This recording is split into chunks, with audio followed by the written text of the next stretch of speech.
The oblique lateral interbody fusion is a minimally invasive operation. Spinal instability from spondylolisthesis or scoliosis may cause back pain, sometimes with radiating pain into the legs. Most of the time, instability is successfully treated with medication, physical therapy, chiropractic treatment, or injections. However, if significant pain and activity limitations persist, then spinal fusion surgery is an option. Traditional spinal fusion is an open procedure, meaning that a long skin incision is made and the paraspinal muscles are stripped off of the spine in order to see the spine and perform surgery. Minimally invasive spinal fusion is performed through a much smaller incision, which results in less trauma to the muscles, reduced bleeding, less pain, and a faster recovery. The oblique lumbar interbody fusion is a minimally invasive technique that uses live fluoroscopic X-ray images projected onto a computer monitor. The disc bases are localized on the X-ray images. The incision is made 2 centimeters in front of the disc. Either 1 or 2 disc spaces may be fused through a single 1-inch incision. Surgery is performed making use of the retroperitoneal space, which is a natural, safe passageway from the skin down to the spine. The retroperitoneal space is entered, and then a probe is placed into the disc space.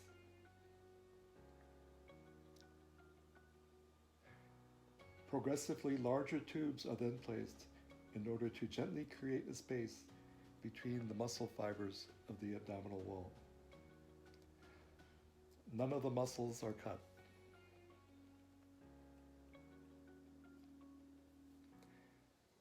A self-retaining retractor is then placed, and this is secured to the spine with a fixation pin.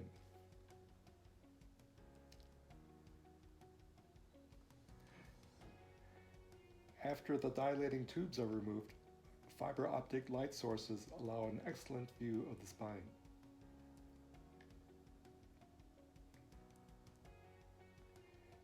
The intervertebral disc and the cartilage covering the end of the vertebra are removed, and progress is followed on live fluoroscopic X-ray images.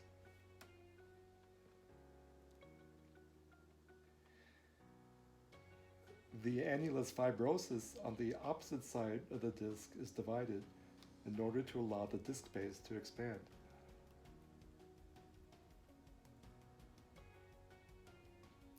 A spacer is then placed in order to stretch the disc and restore the height between the vertebrae. An artificial disc implant is filled with bone grafting material and then positioned between the vertebrae. After the retractor is removed, the skin is closed with an absorbable plastic surgery stitch. The fusion may be stabilized with pedicle screws and interconnecting rods. Using X-ray guidance, a jam sheeting needle is passed through a 1-inch incision into the pedicle of the vertebral body. A guide wire is placed through the needle and the needle is withdrawn. Progressively larger cannula are then used to gently spread the paraspinal muscle fibers. The screws are then inserted over the guide wire.